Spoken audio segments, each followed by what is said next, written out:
কনকোৎপল জনকোজ্জ্বল রসসাগর চয়নম ভয়ভঞ্জন জয় সংসন করুণায়তনয়নম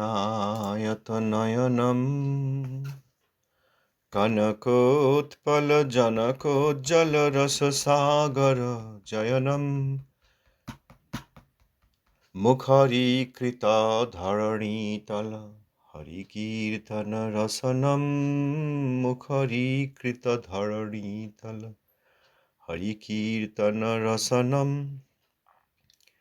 ক্ষিতিপাবন ভবতারণ পিহিতারুণ বসনম ক্ষিতিপাবন ভবতারণ পিহিতারুণ বসনম শুভদোদয় দিবসে বৃষরবিজানিজদয়িতম শুভদোদয় দিবসে বৃষরবিজানিজদয়িতম প্রণমামি চ চরণান্তিক পরিচারক সহিতম প্রণমামি চ চরণান্তিক পরিচারক সহিতম। শ্রী শ্রী প্রভুপাদ অনুকম্পিত শ্রী চৈতন্য মঠাচার্য গুরুদেব ওং বিষ্ণুপাদ শিশলা ভক্তি কুসুম সমান গোসাই মহারাজ জি কি জয়। প্রভুপাদ অষ্টোত্তর শত শিশলা ভক্তি সিদ্ধান্ত সরস্বতী গোস্বামী ঠাকুর জি কি জয়।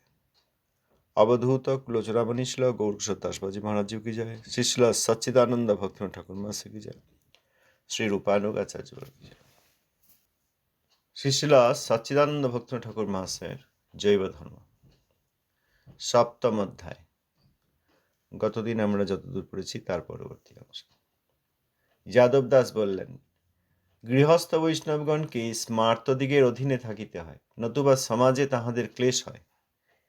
এরূপ অবস্থায় কিরূপে শুদ্ধ ভক্তি থাকিতে পারে? অনন্ত দাস বাবাজি, কন্যাপুত্রের বিবাহ ও পিতৃলোকের ঊর্ধ্বদেহী ক্রিয়া ও অন্যান্য কয়েকটি কর্মে অবশ্য তাহাদের সম্বন্ধ থাকে। কাম্যকর্ম তাহাদের করার প্রয়োজন নাই। দেখুন, দেহযাত্রা নির্বাহের জন্য সকলকেই পরাধীন হইতে হয়। যাহারা নিরপেক্ষ বলিয়া পরিচয় দেন, তাহারাও পরাধীন। পীড়িত হইলে ঔষধ সেবন, ক্ষুধিত হইলে আহার্য সংগ্রহ ও শীত নিবারণের জন্য বস্ত্র সংগ্রহ, রৌদ্র বর্ষাদির জন্য গৃহকরণ ইত্যাদি বিষয়ে সমস্ত দেহীর প্রয়োজন ও অপেক্ষা আছে। নিরপেক্ষ হওয়া কেবল অপেক্ষাকে সংকোচ করা মাত্র। বস্তুত দেহ থাকিতে নিরপেক্ষ হওয়া যায় না। যতদূর নিরপেক্ষ হওয়া যায় ততদূরই ভালো ও ভক্তিপোষক হয়। পূর্বোক্ত সমস্ত কর্মকে কৃষ্ণ সম্বন্ধ করিয়া দিলেই তাহার দোষ যায়। যথা বিবাহে সন্তান কামনা বা প্রজাপতির উপাসনা না করিয়া কেবল কৃষ্ণদাসী সংগ্রহ ও কৃষ্ণ সংসার পত্তন করিতেছি, এই সংকল্পে ভক্তির অনুকূল হয়। বিষয়ী আত্মীয় লোক ও পুরোহিতাদি যাহাই বলুন, নিজের সংকল্পেই নিজের ফল। শ্রাদ্ধ দিবস উপস্থিত হইলে শ্রীকৃষ্ণ সেবাপূর্বক সেই প্রসাদপিণ্ড পিতৃলোককে দান করা ও ব্রাহ্মণ বৈষ্ণব ভোজন করানো হইলেই গৃহস্থ ভক্তের ভক্তির অনুকূল সংসার হয়। সমস্ত স্মার্ত ক্রিয়াতে ভক্তিপর্ব মিশ্রিত করিলেই কর্মের কর্মত্ব গেল। শুদ্ধ ভক্তির অনুগত বৈধ কর্ম করিলে ভক্তির কিছুই প্রতিকূলতা হয় না। ব্যবহারে ব্যবহারিক ক্রিয়া অনাসক্ত ও বিরক্তভাবে করো। পরমার্থে পারমার্থিক ক্রিয়া ভক্তগণের সহিত করো, তাহা হইলেই কোনো দোষ নাই। দেখুন, শ্রীমন মহাপ্রভুর অধিকাংশ পার্শ্বদগণই গৃহস্থ ভক্ত। অনাদিকাল হইতে ভক্ত রাজর্ষি দেবর্ষি অনেকেই গৃহস্থ ভক্ত। ধ্রুব, প্রহ্লাদ, পাণ্ডবাদি সকলেই গৃহস্থ ভক্ত। গৃহস্থ ভক্তকে জগতের পূজনীয় বলিয়া জানিবেন। এখানে যাদব দাস জিজ্ঞেস করলেন যে গৃহস্থ ভক্ত তো সমাজে থাকেন, সেখানে তো স্মার্তদের অধীনে থাকতে হয়, তাদের প্রভাব থাকে। স্মার্ত অর্থাৎ স্মৃতিশাস্ত্র অনুসারে যারা চলেন, জগতের এইসব লোক,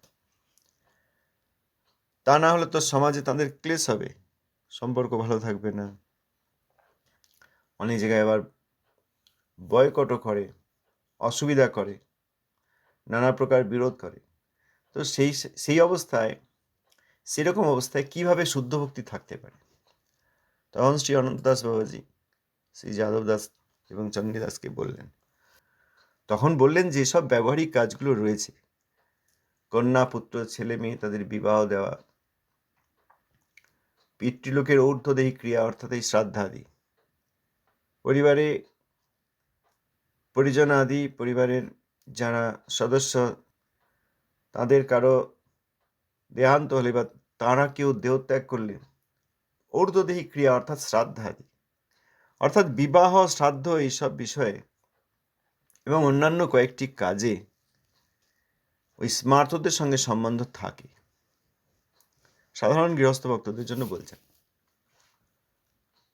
সেই সমস্ত কাম্যকর্ম তাদের করা প্রয়োজন হয়ে ওঠে সমাজে থাকতে গেলে। এতে অসুবিধার কিছু নেই, কারণ বলছেন দেহযাত্রা নির্বাহের জন্য সকলকেই পরাধীনতায়, কারণ আমরা তো আর একা একা বাস করি না, সমাজবদ্ধ জীব, সমাজে বাস করি, অতএব কোনো না কোনোভাবে আমাদের পরাধীনতা থাকে। যারা নিরপেক্ষ বলে পরিচয় দেন তারাও কোনো না কোনো ক্ষেত্রে পরাধীন। শরীর খারাপ হলে ওষুধ খেতে হয়, খিদে পেলে আহার্য সংগ্রহ করতে হয়। যারা নিরপেক্ষ অর্থাৎ বর্ণাশ্রমাদি ত্যাগ করেছেন বা বর্ণ ত্যাগ করেছেন, সন্ন্যাস আশ্রমে রয়েছেন বা যারা পরমহংস রয়েছেন, তাদেরও যতদিন দেহ রয়েছে শরীর খারাপ হলে ওষুধ খেতে হয়, খিদে পেলে আহার্য সংগ্রহ করতে হয় অর্থাৎ মাধুকরী আদি করতে হয়, বা ভোজনের জন্য চাল ডাল সংগ্রহ করে রান্না করে ভগবানকে ভোগ দিতে হয়, সেই প্রসাদ পেতে হয়, সুতরাং সংগ্রহ করতে হয়। আবার শীত নিবারণের জন্য বস্ত্র সংগ্রহ, শীতকাল ঠান্ডা লাগবে, বস্ত্র সংগ্রহ করতে হয়, গরম চাদর, কম্বল ইত্যাদি। রোদ আছে, বর্ষা আছে, সেজন্য ছোট একটি কুটিরও তাদের করতে হয়, অর্থাৎ গৃহকরণ ইত্যাদি বিষয়ে। সমস্ত দেহি অর্থাৎ যতক্ষণ দেহ রয়েছে তার প্রয়োজন এবং অপেক্ষা রয়েছে। তাহলে নিরপেক্ষ কোথায় হলেন? নিরপেক্ষ অর্থাৎ সংকোচ করা, অর্থাৎ গৃহস্থরা যেটা প্রচুর পরিমাণে করেন, বড় গৃহ করেন, অনেক আহার্য আদি খাদ্যদ্রব্য সংগ্রহ করে রাখেন ইত্যাদি। নিরপেক্ষ যারা, তারা সেটা সংকোচ করেন, অপেক্ষাকে সংকোচ করা, অর্থাৎ যে প্রয়োজনটা আছে সেটাকে মিনিমাইজ করা, কমানো। দেহ থাকতে পূর্ণরূপে নিরপেক্ষ হওয়া যায় না, ডাক্তারের কাছে যেতে হবে, ওষুধ নিতে হবে। যদি কোনো সন্ন্যাসী বা বাবাজি যারা সত্যিই ভজনানন্দী ভজন করছেন সেই আশ্রমে থেকে বা আশ্রমাতীত হয়ে, তারাও যদি ডাক্তারের কাছে যান, কেউ বলতে পারবেন না যে আপনি তো মহাবৈষ্ণব ভজন করেন, আপনি আবার ডাক্তারের কাছে যাচ্ছেন কেন, এই বলা যায় না। দেহ থাকতে পূর্ণরূপে নিরপেক্ষ হওয়া যায় না। যতদূর নিরপেক্ষ হওয়া যায় ততদূরই ভালো এবং ভক্তির পোষক, ভক্তি আচরণের সুবিধা হয়। এতক্ষণ যা যা উদাহরণ দিলেন বা বললেন, নিরপেক্ষ বৈষ্ণব তারা তো আর গৃহে থাকেন না, অতএব তাঁদের এই পুত্রকন্যা বিবাহ শ্রাদ্ধ ইত্যাদি নেই। আর যারা গৃহে রয়েছেন সমাজবদ্ধ, তাদেরকে এই স্মার্ত যেসব ব্যক্তি রয়েছেন তাদের সঙ্গে কিছু আদান প্রদান করে চলতে হয়।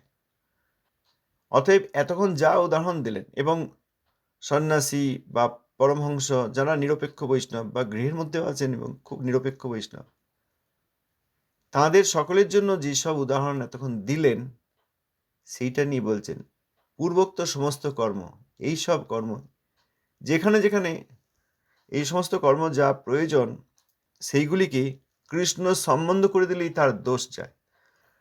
অর্থাৎ এই যে চাল ডাল আদি সংগ্রহ করবেন নিরপেক্ষ বৈষ্ণব বা গৃহস্থরা, ব্যবসা বাণিজ্য করবেন, চাকরি করবেন বা ফসল ইত্যাদি উৎপাদন করবেন, সেইগুলিকে যদি কৃষ্ণ সম্বন্ধ করা হয়, অর্থাৎ কৃষ্ণের জন্য গৃহ করবেন, কারণ রৌদ্র বর্ষা আছে, এখানে বললেন রোদ আছে, বর্ষা আছে, ঝড় জল আছে, গৃহ তো দরকার। সেই গৃহ, সেখানে শ্রীহরির মন্দির প্রতিষ্ঠা করবেন। কেন্দ্রবস্তু হবে, ভগবানের সেবাকে কেন্দ্র করে সব কিছু হবে, ভগবানের বিষয়ে আমি প্রহরী মাত্র, এই ধারণা করে হবে। সুতরাং এই সমস্ত কর্মকে কৃষ্ণ সম্বন্ধ করে দিলে সেটাই ভালো, তার দোষ থাকে না। উদাহরণ দিচ্ছেন, এই যে বিবাহের কথা বললেন, গৃহস্থ তাদের সন্তান সন্ততি আছেন, তো বিবাহ দেবেন না? হ্যাঁ, বিবাহ হবে।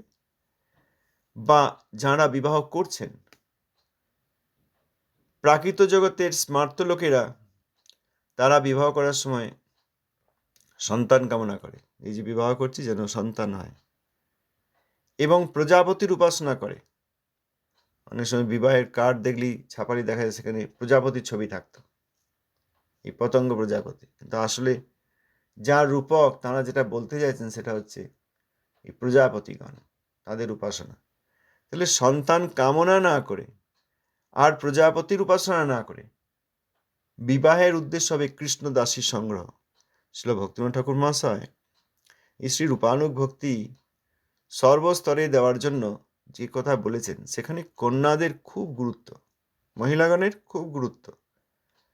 আমরা গতকাল দেখলাম ঠাকুর মহাশয় অন্যান্য প্রবন্ধে যা লিখেছেন, সেখানে এক জায়গায় লিখেছেন যে গৃহ তো আর গৃহ নয়, গৃহিণী গৃহ, অর্থাৎ স্ত্রীকেই গৃহ বলেছেন। ঘর বাড়ি জানলা দরজা এগুলো কি গৃহ বলেননি, স্ত্রী গৃহ। কিন্তু বর্তমান জগতে পুরুষ শাসিত সমাজে এইটি সাধারণ লোকের মধ্যে দেখা যায় না। সেখানে পুরুষগণই একবারে সমাজ ওই গৃহপতি হয়ে বসেন আর স্ত্রীগণকে যেন সেবিকা মনে করেন। এইগুলি কিন্তু প্রকৃত গৃহ নয়। দুর্ভাগ্যবশত এনারাও গৃহপতি বা প্রকৃত পতি নন, বর নন, আশীর্বাদ নন। এনারা ভোগী, গৃহকেও ভোগ্য মনে করেন, পরিবার পরিজনের সকলকে ভোগ্য মনে করেন, আর স্ত্রীকেও কেবলমাত্র নিজের ভোগ্যা বলেই জানেন। তাকে যে সম্মান দেওয়া দরকার, প্রীতি করা দরকার, সেটিও সাধারণ মানুষের মধ্যে আজকাল প্রায় দেখাই যায় না। শিল ভক্তিনাথ ঠাকুর মহাশয় বলেছেন, এই বাড়িটা বাড়ি নয়, স্ত্রী নিজেই বাড়ি। স্ত্রী যে ব্যক্তি বিবাহ হয়েছে যার সঙ্গে, তিনিই গৃহ।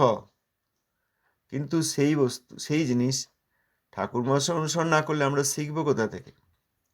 স্ত্রীকে অনেক সময় ছোট করা হয়, অবমাননা করা হয়। তো যাই হোক, বিবাহে সন্তান কামনা না করে এবং প্রজাপতির উপাসনা না করে যিনি গৃহস্থ ভক্ত বিবাহ করছেন, তিনি জানবেন আমি কৃষ্ণদাসীর সংগ্রহ করছি, অর্থাৎ কৃষ্ণদাসীর সঙ্গে আমার পরিণয় হচ্ছে। তিনি আমাকে হরিভজনের সহায়তা করবেন, হরিভক্তিতে সহায়তা করবেন। এইভাবে তিনি স্ত্রীকে সম্মান দেবেন। এবং কৃষ্ণ সংসার পত্তন করছি। কৃষ্ণ সংসার অর্থাৎ কৃষ্ণ কেন্দ্রিক সংসার। কৃষ্ণের সংসার অর্থে কৃষ্ণ কেন্দ্রিক সংসার, সব কিছুতেই কৃষ্ণ কেন্দ্রিক। উপার্জন করা হচ্ছে কৃষ্ণের জন্য, ব্যবসা বাণিজ্য করে উপার্জন করা হচ্ছে, বা চাকরি করে বা ফসল উৎপাদন করে কৃষ্ণের সেবার জন্য, সেইটি হলে তখন কৃষ্ণের সংসার। তো গৃহস্থ যখন বিবাহাদি করবেন, একবারে ছিচিকার পড়ে যায় অনেকের ক্ষেত্রে, বিবাহ করছে, বিয়ে করছে, সর্বনাশ হয়েছে। যাদের যেরকম যোগ্যতা সেই আশ্রমের থেকে তারা ভজন করবেন। এবং এখানে ঠাকুর মশাই বললেন, কলিকালে বেশিরভাগ ক্ষেত্রে গৃহস্থ থেকেই, অর্থাৎ গৃহরূপ আশ্রমে থেকেই, গৃহ আশ্রমে থেকে ভজন করাটাই সবচেয়ে বেশি সহজ, পতনের আশঙ্কা কম। যাদের এখনো নির্বেদ উপস্থিত হয় নাই, তারা বিবাহ আদি না করলে কামাধীন হয়ে তারা অসৎসঙ্গ, অবৈধ স্ত্রী সঙ্গ আদি করতে পারেন, স্ত্রীগণও অবৈধ পুরুষ সঙ্গ ইত্যাদি করে ফেলতে পারেন, তাতে পতনের আশঙ্কা আছে। গৃহে পতনের আশঙ্কা কম। অতএব বেশিরভাগ ক্ষেত্রেই গৃহে থেকেই ভজন করাটা স্বাভাবিক। তো সেখানে কেউ বিবাহ করবেন, এতে ছিচিকারের কিছু নেই, ভালো। তিনি কৃষ্ণদাসী সংগ্রহ করছেন এবং কৃষ্ণের সংসার শুরু করছেন, এই ভাবনায় করবেন। এই সংকল্প করলে সেটি ভক্তির অনুকূল। আর সন্তান সংকল্প, সন্তান কামনা আর প্রজাপতির উপাসনা করলে সেখানে ভক্তির অভাব হচ্ছে। এখন বিষয়ী আত্মীয়তাও সে বিবাহে আসবেন, তারা যাই বলুন বা যাই ভাবুন। আবার এই সমাজে এই যে স্মার্তদের সঙ্গে সংস্পর্শ, সেই বিষয়ে তো কথা হচ্ছে। স্মার্তদের অধীন থাকতে হয় সমাজে অনেক সময়, কারণ তারাই অধিকাংশ, তারাই সমাজের বিচারপতি এবং বিধানদাতার মতো উপরে বসে আছেন। সেই দিক থেকে পুরোহিত আসতে পারেন কোনো কোনো ক্ষেত্রে, সাধারণ গৃহস্থ ভক্ত, সেখানে উপায় নেই। তো সে আত্মীয় স্বজন যাই বলুক আর পুরোহিত যাই বলুক, অর্থাৎ পুরোহিত মন্ত্রে যাই বলুক, ওসবে কোনো কিছু যায় আসে না, নিজের সংকল্পেই ফল। অর্থাৎ স্মার্ত প্রাকৃত ব্রাহ্মণ পুরোহিত তিনি এসে বিবাহে কি মন্ত্র বললেন, কি বললেন, ওতে কিছু যায় আসে না। নিজের সংকল্প যদি কৃষ্ণ দাসী সংগ্রহ এবং কৃষ্ণ ভক্তিময় সংসার শুরু করছি এই ভাবনা থাকে, তাহলেই তিনি সেই ফল পাবেন। নিজের সংকল্পেই নিজের ফল। তাহলে বিবাহের উদাহরণ দিলেন। এর আগে বলেছিলেন শ্রাদ্ধাদি, সেখানেও স্মার্তদের অধীন থাকতে হয়। এই জন্য উদাহরণ দিয়ে বুঝিয়ে দিচ্ছেন যে শ্রাদ্ধের দিন আসলে শ্রীকৃষ্ণ সেবা করে সেই প্রসাদ পিণ্ড পিতৃলোককে দান করা ও ব্রাহ্মণ বৈষ্ণব আদি তাদের ভোজন করালেই গৃহস্থ ভক্তের ভক্তির অনুকূল সংসার হয়। যাদেরকে করতে হয়, সৎক্রিয়া সারদীপিকা আমাদের শ্রী শ্রী গোপাল ভট্ট গোস্বামীপাদ লিখেছেন, আমাদের মতো ব্যক্তি যারা সমাজে গৃহস্থ হয়ে রয়েছেন, সেখানে তাদের জন্য, সেখানে সমাজের লোকেরা বা তথাকথিত সমাজপতি যেসব গ্রামাঞ্চলে আছে, তারা হলো এনার এরকম পরিবার পরিজনের বিয়োগ হলো, কিন্তু তিনি তো শ্রাদ্ধাদি করেন নাই, তখন দুর্নাম করবে, তার হরিভক্তি বুঝতে পারবে না, অপরাধ করবে। যাদের হরিভক্তি হওয়ার সম্ভাবনা ছিল তাদেরও হবে না। সেই জন্য বাধ্যত এরকম শ্রাদ্ধাদির ব্যবস্থা দিয়েছেন। সেখানে সৎক্রিয়া সারদীপিকা হিসেবে দেহ ত্যাগ করেছেন এরকম আত্মা পরিবার পরিজন থেকে, সেই আত্মাকে প্রসাদ দেওয়া যায়। এখানে বলছেন যে কৃষ্ণ সেবা করে সেই প্রসাদ পিণ্ড পিতৃলোককে দান। যিনি ভক্ত তিনি নিজেও করতে পারেন, কৃষ্ণের সেবা করে সেই প্রসাদ সেই আত্মাকে দান করতে পারেন এবং ব্রাহ্মণ বৈষ্ণবাদী তাদেরকে সেই প্রসাদ দিতে পারেন। তাহলে ভক্তির অনুকূল সংসার হয়। আর যাদের প্রয়োজন নেই তারা বাইরের আড়ম্বরটা করবেন না, তারা তো সবসময়ই প্রসাদ দেবেন। যদি কারোর বাবা মা গত হয়ে থাকেন, শরীর ত্যাগ করে থাকেন, তারা ভক্ত, গৃহস্থ ভক্ত, তাদেরকে তো প্রসাদ দেবেন, ভগবানের ভোগের পর তাদেরকে প্রসাদ অর্পণ করবে, এটাই স্বাভাবিক। তো যখন তাদের সমাজের কোনো চাপ তাদের উপরে নেই, তখন তারা বাইরের আড়ম্বর নাই করতে পারেন। প্রসাদ সবসময় দেবেন, বছরে একবার দেবেন না, প্রতিদিন দেবেন। যতবার ভগবানের ভোগ দেবেন, ভগবানের ভোগ হলে গুরুবর্গকে দেবেন, গুরুদেবকে দেবেন, তারপর বৈষ্ণববর্গকে দেবেন।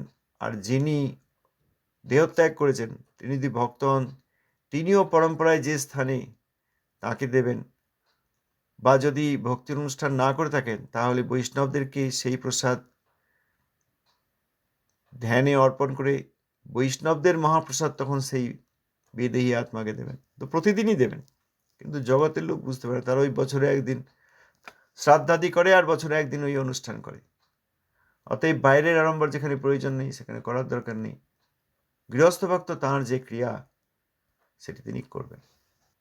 অতএব এইসব যে স্মার্ত লোকেরা তাকিয়ে বসে আছে স্মার্ত ক্রিয়া দেখব বলে, তাদেরকে ওই বাইরে থেকে দেখিয়ে সংকল্পে এবং ব্যবহারে, সংকল্পে এবং পদ্ধতিতে ওই ভক্তি পর্বের সঙ্গে মিশ্রিত করলেই স্মার্ত ক্রিয়ার মধ্যে যেসব ক্রিয়াকর্ম বলে না, কর্মকাণ্ডীয় ক্রিয়াকর্ম আছে, সেইগুলির মধ্যে আর তাদের আর প্রাকৃত কর্মত্ব চলে গেল।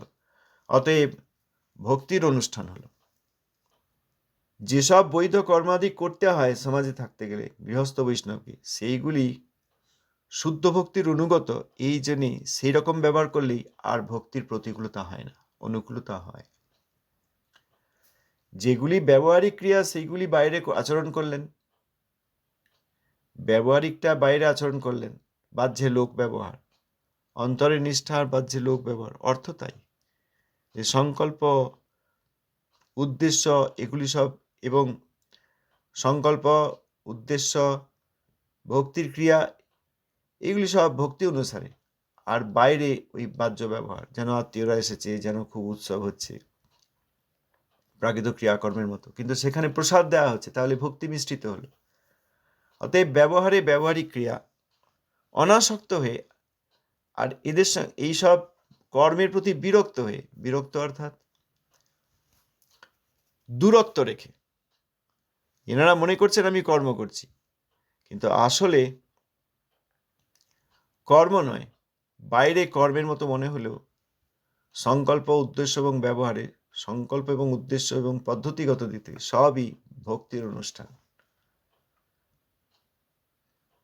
যেসব পারমার্থিক ক্রিয়া আছে সেগুলি ভক্তের সঙ্গে হবে, আর ব্যবহারিকগুলি এই তথাকথিত রক্তের সম্পর্ক, আত্মীয়, সমাজ, বন্ধু ইত্যাদি। তাহলেই আর কোনো দোষ নেই। শ্রীমন মহাপ্রভুর যেসব পার্শ্বদের কথা এখানে বললেন, তারা বাইরে এরকম গৃহস্থ মনে হলেও তারা সকলেই গোস্বামী, কারণ তারা কেউ প্রাকৃত ইন্দ্রিয়, প্রাকৃত শরীরধারী নন, তারা অপ্রাকৃত ব্যক্তিত্ব। তারা গৃহস্থ রূপে এসে, মহাপ্রভুর পার্শ্বদ গৃহস্থ রূপে এসে জগৎকে শিক্ষা দিয়েছেন। বেশিরভাগ পার্শ্বদ ভক্তই গৃহস্থ। কেন? শ্রী অদ্বৈত আচার্য প্রভু, সীতা ঠাকুরানী, শ্রীবাস ঠাকুর, মালিনী দেবী এবং শ্রীবাস ঠাকুরের আর সব ভাইরা সব গৃহস্থ। শ্রী রামানন্দ বসু তিনি গৃহস্থ, শ্রী শিবানন্দ সেন তিনি গৃহস্থ, সব বেশিরভাগ গৃহস্থ। কিন্তু তারা আমাদের মতো গৃহস্থ ভক্তমাত্র নন, তারা গৃহে থাকলেও মহাপ্রভুর পার্শ্বদ। কিন্তু অধিকাংশ ব্যক্তি এখানে গৃহেই থাকেন, সেই জন্য এত পার্শ্বদ গৃহস্থ রূপে মহাপ্রভুর পার্শ্বদ লীলাভিনয় করে আমাদেরকে শিক্ষা দিয়েছেন। তারা সকলেই আবার অনাদিকাল থেকে পুরাণে, উপনিষদে বিভিন্ন বিশেষ বিশেষ ভক্ত, কেউ রাজা, কেউ দেবর্ষি, রাজর্ষি, দেবর্ষি ইত্যাদি, তারা অনেকেই গৃহস্থ ভক্ত। অম্বরীশ মহারাজ, এখানে উদাহরণ দিচ্ছেন ধ্রুব মহারাজ, তিনি তো গৃহস্থ ভক্ত, রাজার পুত্র, তিনি রাজা ছিলেন। প্রহ্লাদ মহারাজ হিরণ্যকশিপুর পুত্র, কিন্তু ভগবানের নাম কেবলমাত্র তিনি আশ্রয় করেছেন ভগবানের শ্রী নামকেই। প্রহ্লাদ মহারাজ, পাণ্ডবগণ, যুধিষ্ঠির, ভীম, অর্জুন, নকুল, সহদেব সকলেই গৃহস্থ ভক্ত। অতএব এখানে ঠাকুর মশাই শ্রী অনন্তদাস বাবাজি মহারাজকে উদ্ধৃত করে লিখেছেন, গৃহস্থ ভক্তকে জগতের পূজনীয় বলিয়া জানিবেন। কিন্তু আমরা কি তা জানি? আমরা সন্ন্যাসী আর গেরুয়া কাপড় দেখলে সবসময় ছুটি। তার ভক্তি আছে কিনা, তার ভক্তির কারণে বিরাগ এসেছে কিনা, না বাড়িতে অশান্তি হয়েছে তাই বিরাগ এসছে, বা গৃহে থাকলে অনেক দায়িত্ব নিতে হয়, সেই দায়িত্ব নিতে চান না সেই জন্য ত্যাগ করে এসছেন। শুদ্ধ ভক্তির অনুষ্ঠান করছেন কিনা, শুদ্ধ ভক্তের কাছে আশ্রয় নিচ্ছেন কিনা, না অভক্ত বা ভক্ত বিদ্বেষীকে গুরু করেছেন, কলিকে গুরু করেছেন, এগুলো আমরা দেখি না। আমরা গায়ে রঙিন কাপড়, হাতে দণ্ড ইত্যাদি দেখলি, কিছু ত্যাগ দেখলি আমরা সেখানে ছুটে যাই, কারণ আমরা ত্যাগ করতে পারি না, আমরা ভোগীর দল। ভোগীর দল ত্যাগ দেখলেই খুব খুশি। এখানে ঠাকুর মহাশয় বলেছেন, গৃহস্থ ভক্তকে জগতের পূজনীয় বলিয়া জানিবেন। শুধু আমার আপনার পূজনীয় নন, যিনি ভক্ত কিন্তু গৃহস্থ আশ্রমে আছেন, ভক্ত কিন্তু গৃহের আশ্রমে আছেন, গৃহস্থ হয়ে আছেন, তাকে জগৎ পূজা করবে, জগতের জন্য তিনি পূজনীয়। জগৎ জানে না, বোঝে না, সে আলাদা কথা। আমরা অন্তত ঠাকুর মহাশয়ের এই শিক্ষা দেখে যেন তার অনুসরণ করতে পারে, এই প্রার্থনা করতে পারে। আজ এই পর্যন্ত থাক, পরবর্তী অংশ আগামীকাল আমরা করব। ধন্যবাদ, প্রণাম।